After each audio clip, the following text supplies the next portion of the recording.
All in Sports Network. We love sports.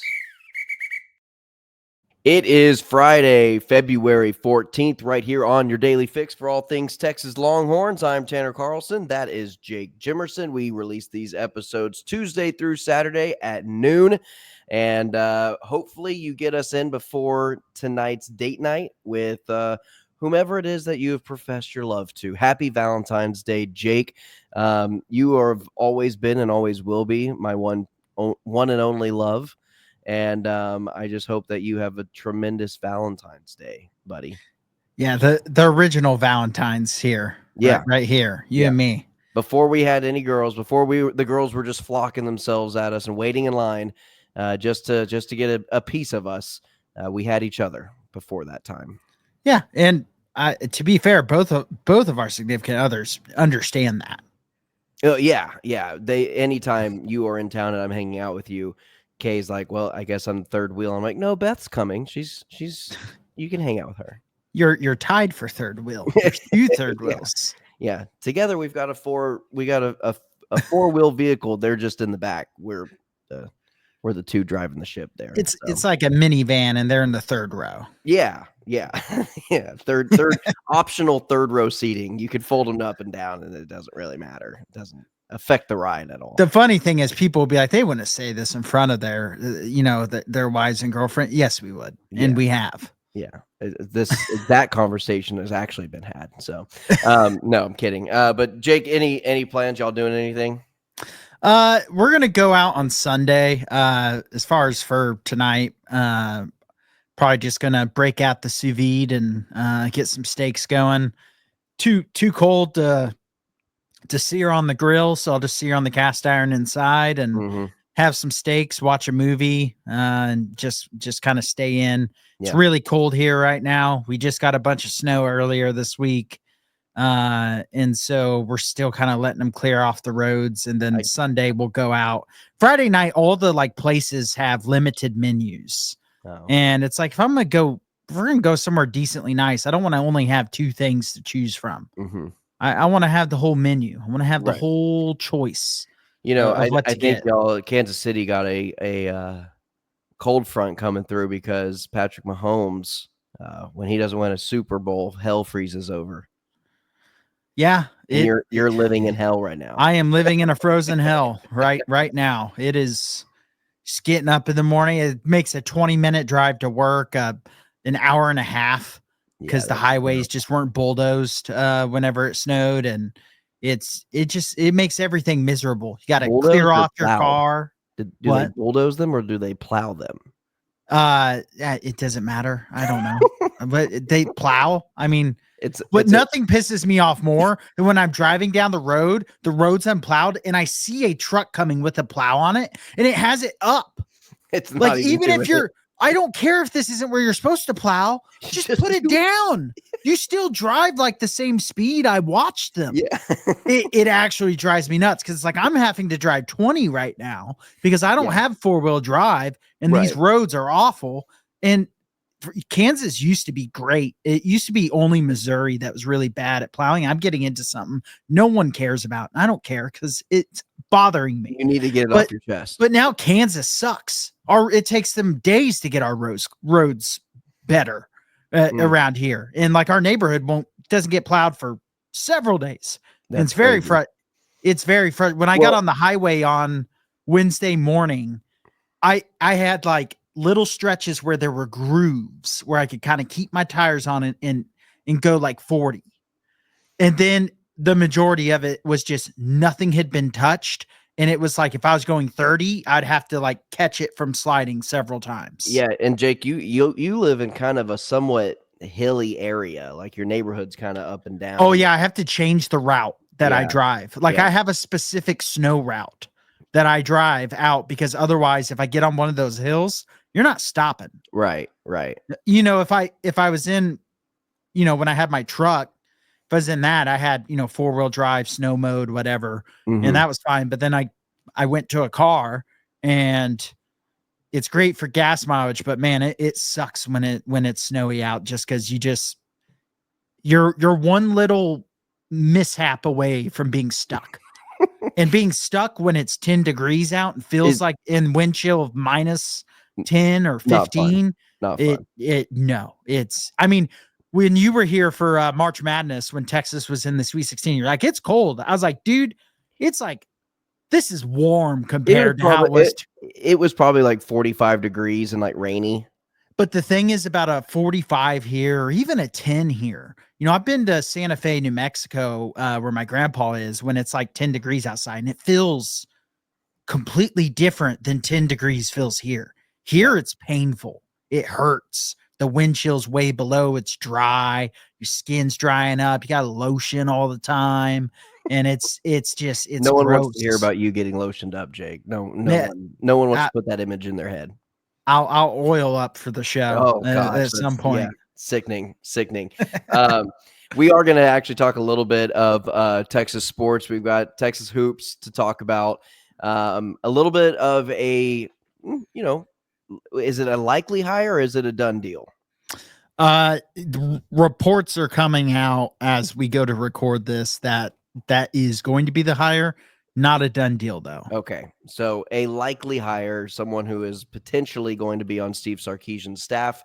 And then, we'll just kind of wrap up the show talking some Texas sports. And then tomorrow's episode for Saturday, we'll go through slate of games and the college basketball world. And then we've got a conversation piece surrounding Texas football. This conversation started on X, the Everything app. And so, I wanted to continue this conversation. It felt compelling enough to see it on social media that Jake and I thought should discuss it. So anyway, Jake, before we get into the full topic of things, because I kind of want to, while we were already off the rails a little bit, I know I kind of got us back on, but you and we've discussed, and I just got to get it out there because you had your moment. I feel like I need to have mine. There are some incredible TV shows out there. And if anybody has not started watching Severance, do it. We want to have the conversation here. This is not a Severance page or a Severance channel, but this is a fan page between two people who are fans of the show. But Jake got me into it recently. I did one of those little free week trials for Apple TV, and I got it already done, completely caught up. Now I'm going to have to renew it whenever new episodes come out. But I think just Severance alone is worth paying for Apple TV. I would highly recommend it to anybody. So I feel like and then Jake, you just actually caught up with Landman, or you almost caught up. Yeah, no, we got the season finale in Nice. 2 nights ago, something like that. And yeah, that show was excellent. But I need to do Yellowstone and some Yeah. of Taylor Sheridan's other shows as well. But yeah, there's a lot of good Invincible's back. It's Invincible's animated, but that's really good. And Yeah.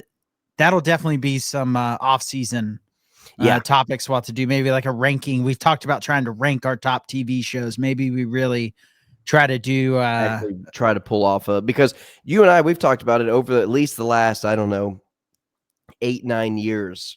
Incredible television has come out, and none more in maybe the last 2 or 3 of those 8 years. It feels like we're only trajectory. Stranger Things last season coming out this year. I'm excited about that. Yeah.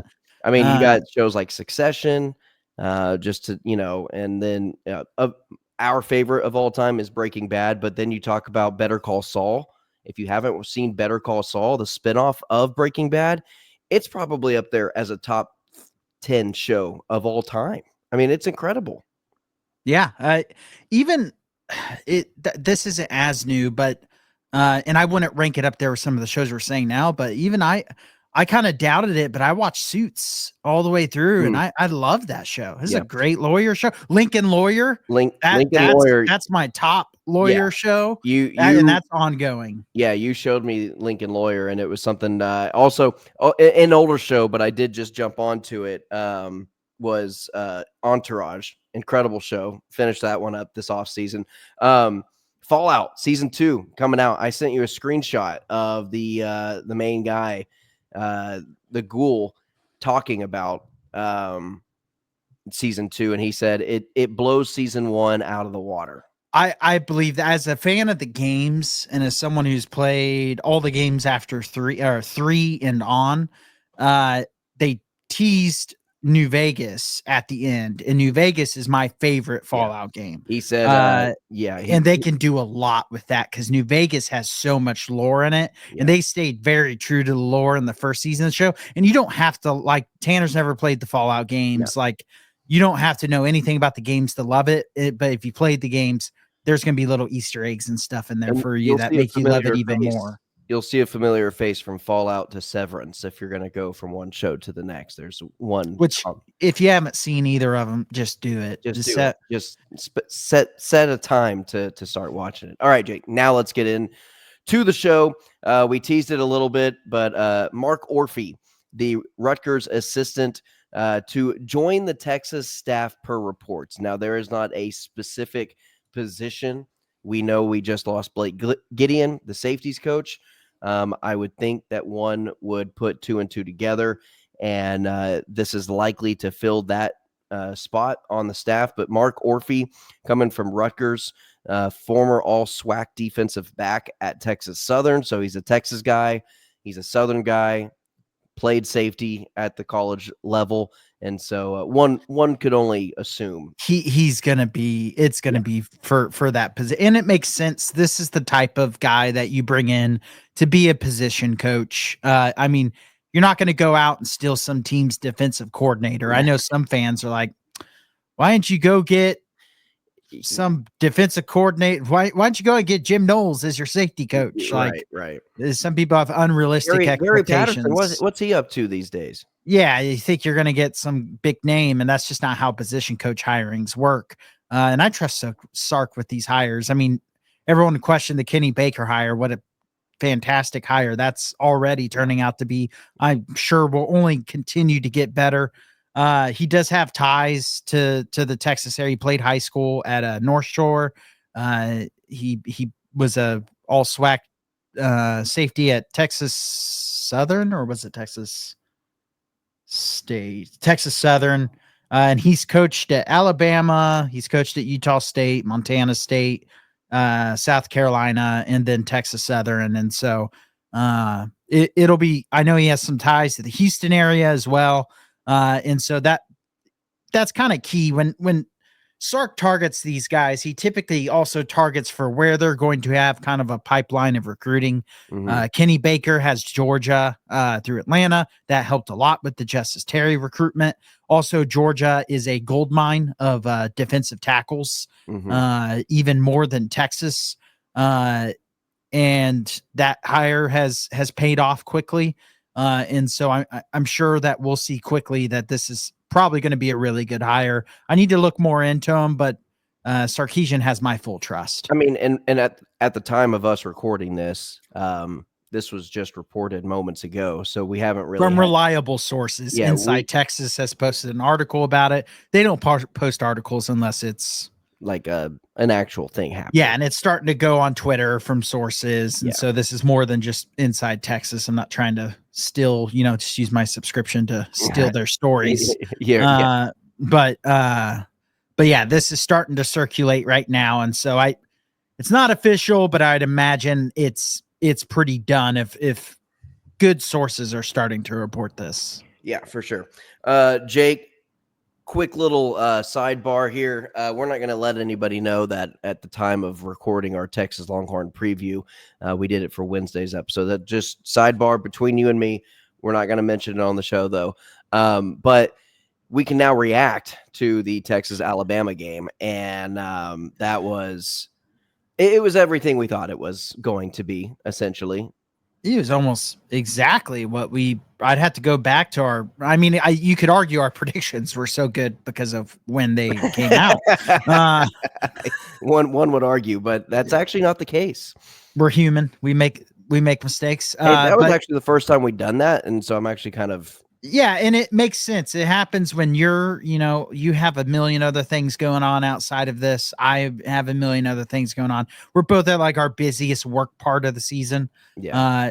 So yeah, be generous to us. Yeah. But I'll tell you who was not generous: Alabama to Texas on the basketball court. Yeah. We both said they were going to score over 100.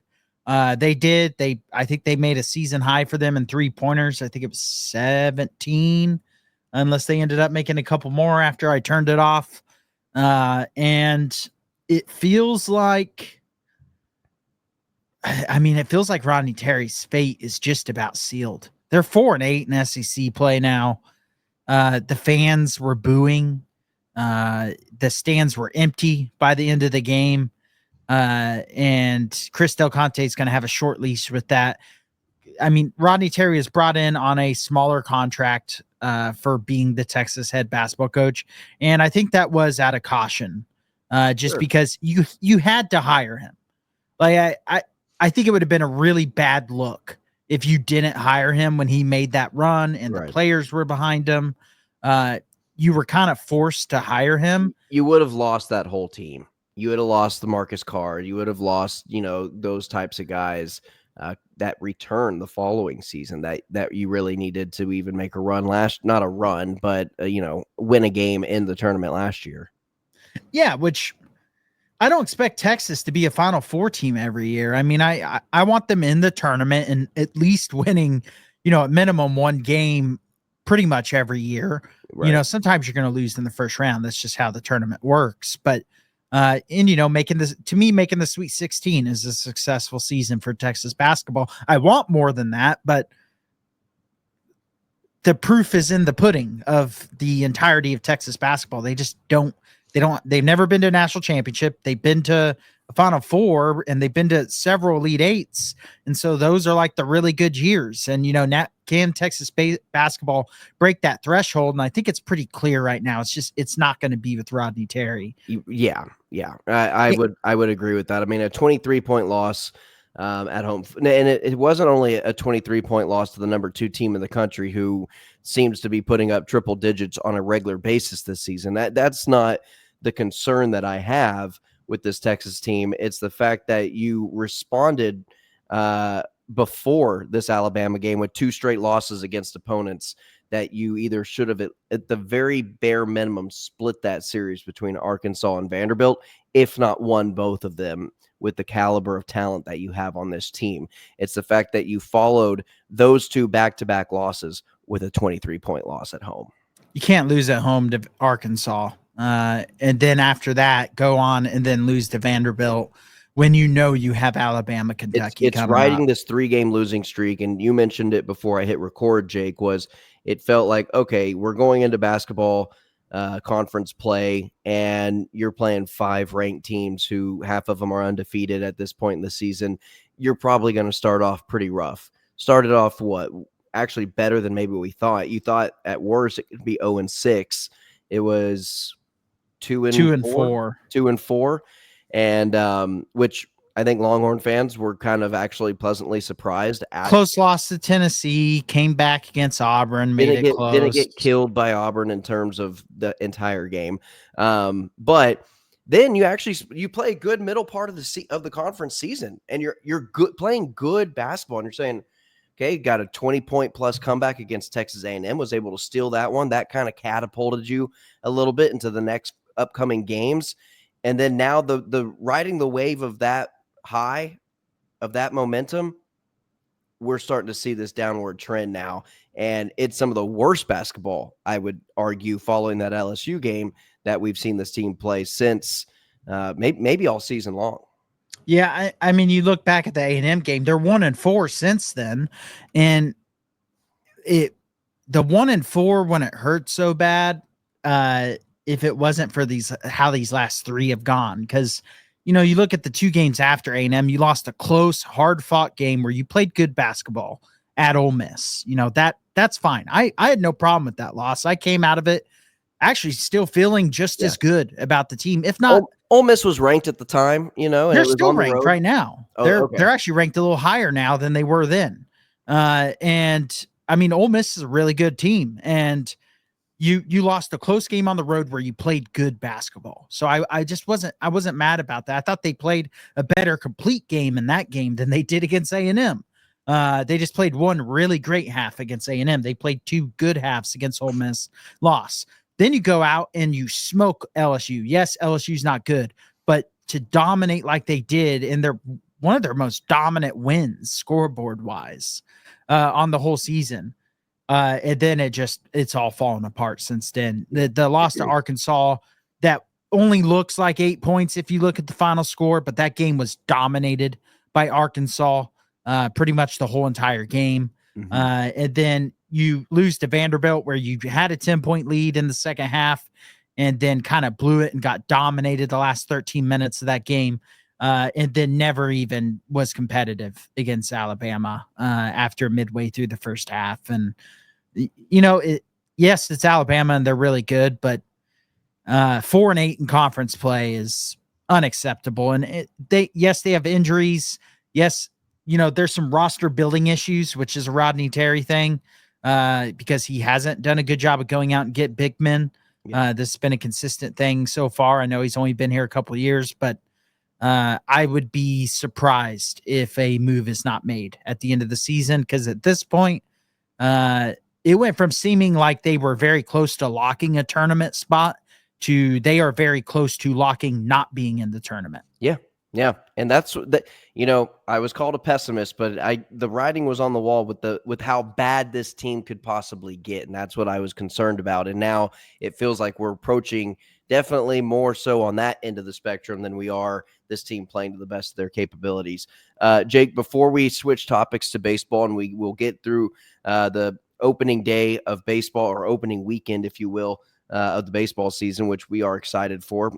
Big, what is it? A classic, a tournament? It's not really a tournament style play. It's just kind of, the children's classic. Yeah, something. I think it has. I'm pretty sure it has classic in there. So anyway, it's showdown. Shiners Children College Showdown. Love it. At Globe Life Field in Arlington. Yeah, and Texas has been a part of this for the last couple of years. Haven't necessarily fared very well in these games. No, have fared terribly in these games. And so we'll keep an eye on it. Those games, first opening pitch is like 7:00 Central Time. So if you want to stay tuned with it, that's a good way to do it. So before we switch topics to baseball fully, do you have a name replacement-wise for Rodney Terry? Now, let's not just throw problems out there. Let's have some solutions to back those problems up. I will have a more complete list in the next week or two, but the first name I'm calling is Rick Pitino. That is it. Everyone's going to sit there and say Nate Oates from Alabama, and I mean, I make that call, but you're not necessarily. You're not necessarily. I mean, Texas is not a destination basketball program. Just like Alabama is not a destination basketball program, Texas is kind of, if not on the same level, maybe a little bit below. Maybe they're below right now because he already has that built out there. He'd have to rebuild coming to Texas, right? There's several names that you're going to make the call for. The Iowa State head coach. Jake, what do you? I'd give Buzz Williams a call at Texas A&M. I'm good. I don't like their style of basketball. He hasn't made a run at A. What has he done at A&M? No, he was good at Virginia Tech, but yeah, I mean, he had one good run at Virginia Tech that got him hired at A&M. He's been at A&M for 5 or 6 years now. I think 6, I think. And he's won like one tournament game. Yeah. I mean, I don't know. You give Rick Barnes a call? I don't think you can go back to Rick Barnes. Also, Tennessee still has. Yeah, they still haven't been able to put together a deep run with Rick Barnes. No, they've been about the same as kind of the Texas, the Rick Barnes at Texas. He's kind of been the same guy. And Tennessee's a bigger basketball school than Texas. They have better resources than Texas ever will. So maybe not resources, but just as far as when you think of a basketball school, Tennessee's going to come to mind. They have a higher prestige than Texas does in basketball. Yeah, on the video game. Yeah, but yeah, I mean, Rick Pitino is one of the first names I would call, and that might not be popular from some people. I don't really care. I don't dislike it. He's St. John's top 10 in the country. Was it year 2? Year 2. Second and year they should have been a tournament team last year. Yeah, they got snubbed. They got snubbed from the 4. And that was a fun team, and they were terrible before him. And you need a name that's going to ignite Texas donors. ignite the NIL, and just kind of You got to be competitive with that. get fans excited, get students excited. Because So right now, someone who is worth sharing with that, was it profit sharing? What's it called? the profit sharing. With that It's go basically profit sharing. with that going through the entire athletic department, make it worth your donors and your case to say, hey, look, if I get this head coach, then you know we start getting a little bit more of that profit share, and we kind of split that pot that goes a little Which bit more our way. comes from the school. The NILs Right, but part they will still still split come it up outside. evenly. They split that up not evenly. They split it up according to what they want to within Well, it that, what, might have 20. to be even because there were some law. I need to do another refresher on that because a lot has changed since even Yeah. my last thing. Well, I mean, you're naturally, if you're going to support a bigger roster like football, you're going to get more money than volleyball, or even if it's a good program, those rosters are extremely small comparatively. Like there's not as much that goes into providing for an athletic department like a volleyball sport than it does a football sport. It's just a more expensive sport in general. Yeah, it's going to be interesting to see how all of this starts to shake out with Yeah. next year being the first year of it. But Texas basketball right now is just the program's dead in the water. I But mean, from what I fans, understand is what you get a pool of like $20 million for the entire athletic yeah, department. 20 to 21 minutes. It'll go up But it's every spread year. throughout But the athletic for your yes, entire it's spread school. throughout the athletic. Originally, it was going to be schools could allocate it how they wanted. I don't Yeah. think that's the case anymore. Okay. But I need to read up more on it again, and I'll do another update. Yeah. I'll probably wait till the summer because Yeah. it's probably going to change again. Yeah. But I will do another update on that with changes that have happened since the last time that I talked about it. But you're still going to have NIL. You're still going to have collectives. Right. And to hiring a new coach is what's going to boost that side of things, not necessarily the profit sharing side of things. Anybody who knows college basketball or college athletics in general, it's not a player driven league. It is a coach driven league when it comes to recognition of these programs. You know a Nick Saban before you can name the 2025 backup quarterback at Alabama. I could probably name you the backup quarterback for the New Orleans Saints in 2025, to be honest, just randomly off the top of my. It's not as player driven as the NFL or any other professional sport. It's coach driven. So your revenue is going to come from whoever you hire at coach. That's the personality. That's the face of your program, not some player. Yeah. Just like, that's something Chris Beard was great at, was getting the students involved, kind of bringing a actual basketball environment. The Moody helped, of course, but Chris Beard was pivotal in being on campus, campaigning for students to come to the game and giving them a reason to take time out of their day and get excited about the program. And felt like Texas basketball was at an all-time high. And then the Beard thing happened, but then Rodney Terry kept it together and, had a great season. Then you're like, well, you got to hire this guy. And I know not everyone said that, but realistically you had to hire him. Yeah. And it hasn't worked out. And now it's just dead. The program feels dead. Yeah. And it needs a revival. And I don't think I'd be surprised if Chris Del Conte waited another year, unless they somehow make the tournament and win a game. That's the only way I could see him waiting one more year. Just let that buyout be smaller. But I imagine donors are going to be pretty quick to pay that buyout right now. Yeah. I don't think the buyout's gonna kill you, not in terms of Texas standards of making it's just a little different. The spending on basketball when it comes to that stuff, it takes a little more. But I think right now with the Moody Center just happening, I don't think that the athletic department's going to want to sit there and wait. They need this basketball program to be good right now. You have this new awesome arena, and it's just now you have fans booing and leaving well before the game's over because you're losing by 30 points. Yeah. And rightfully so. I don't blame them for doing so. All right, Jake, let's wrap up the show. The Shriners Children's College Showdown, Texas involved with it, along with Louisville, Ole Miss, Oklahoma State. Those are the teams. Friday, Saturday, and Sunday, Texas plays 3 back-to-backs against those 3 programs in Dallas, or in Arlington, I beg your pardon, at Globe Life Field. home of the Texas Rangers, and not a showdown that Texas has we participated in just about every year. Do well in, not always. At least not Never. at least not in recent memory.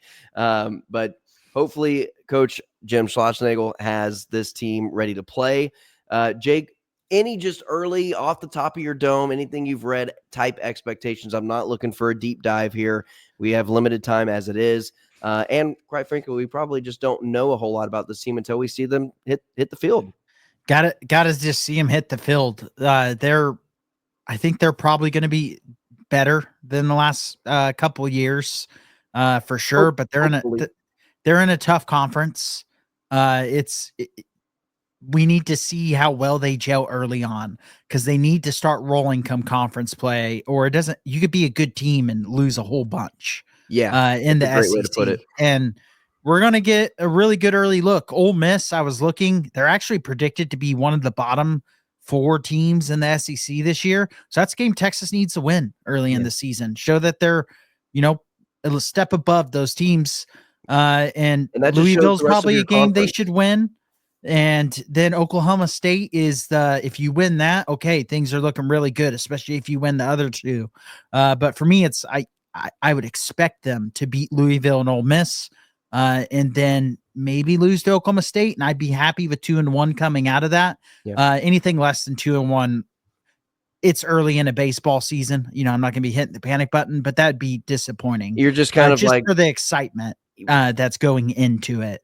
Correct. But they, by the way, it's not just this classic. They just suck at Globe Life Park.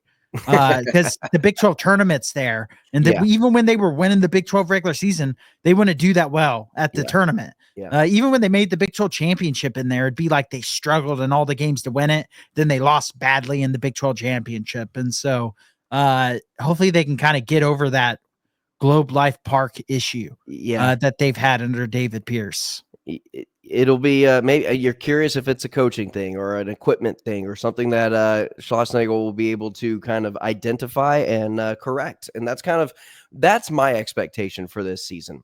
Identify what your previous problems were, whether that was on the mound, whether that was depth, whatever that looks like. Address it, work on it, fix it.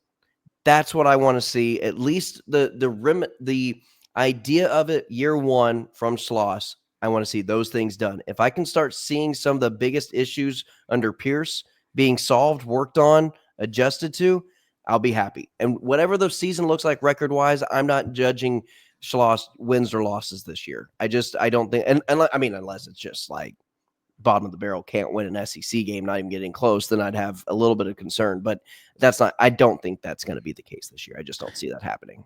I want to see how the bullpen is. That to me, the bullpen was, I can't even begin to say how bad it was last year. And I'm excited to see what Max Wiener does as the pitching coach. I'm going to smile every time I say his name. And Jim Schlossnagle, they brought in some talent. They brought in some transfers of pitching. Starting pitching should be really solid to really, really good. The bullpen should be better, but how much better? Is the question. It's a young team. Jake, I looked at the roster. I think I saw 3 seniors, 11 juniors, a lot of those transfers. And then you've got majority sophomore freshmen for the rest of your roster, 12 sophomores, 13 freshmen. And I know players, not only are you in the transfer portal era of college athletics, but the older you get in the college game, the less your draft stock goes down. And so obviously these guys are trying to get in the league as soon as they possibly can, but still a very young team this year. Yeah. And a very likely, baseball is kind of weird because some guys will go pro and not take the offer for college. And then some guys will go to college. They should have a very, very good, one of the top recruiting classes in the country this next year as well. So this should be year 1 of what is going to be a pretty quick turnaround. And it's how good can they be year 1? And then how quickly can they improve in those areas we talked about where they struggled last year. And I'm excited to get really into watching and keeping up with this baseball team throughout the year, learning more about the game of baseball, and just kind of learning about the team, all the players, and really getting into Texas baseball this year. I've gotten more into it over the last several years, but this year I'm really going to dive into it, even in the regular season. I got really, really deep into it, the Hispanic Titanic. I got really, really big into that year. Obviously, that was a deep playoff run into the College World Series. But yeah, other seasons, the loss to LSU in the national championship. I can't remember what year that was. That was a long time ago. 2013. Around there, 2010 to 2013, something along those lines. I vividly remember watching that as one of the first series, really getting into Texas baseball for the first time. And I watched that Texas LSU series and the run up to it. But yeah, we were excited about that. And that was kind of my first kind of taste of Texas baseball and what the glory of it could be. I'll say right now, if they go to the World Series this year, I'm going. All right. I'm going to Omaha. We can put that down. We'll put that down. It is a 3-hour drive. Yeah. I almost went a few years ago when they made it. And I'll meet you there. I'm glad I didn't go because they lost A&M at that. But yeah, if they make it this year, I'm going, and I'm probably going to try to drag you along because it's not that long of a drive for me. And the World Series looks unbelievable to go to.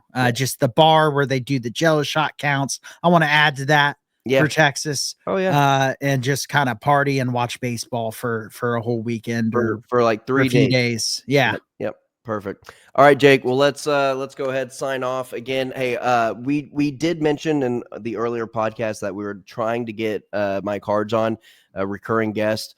We are going to get him on. Talk to him today. Probably going to be start of next week. So, or look for early next week. Get this opening weekend underneath our belts. We'll all put eyes on Texas baseball, and we'll have a much better look from someone who knows the program much more detailed inside and out than we do with Mike Harge. And so we're looking to get him on. But yes, stay tuned, like, share, subscribe, do all the things. This is your daily fix for all things Texas Longhorns right here on All In Horns. And as always, ladies and gentlemen, welcome. All In Sports Network. We love sports.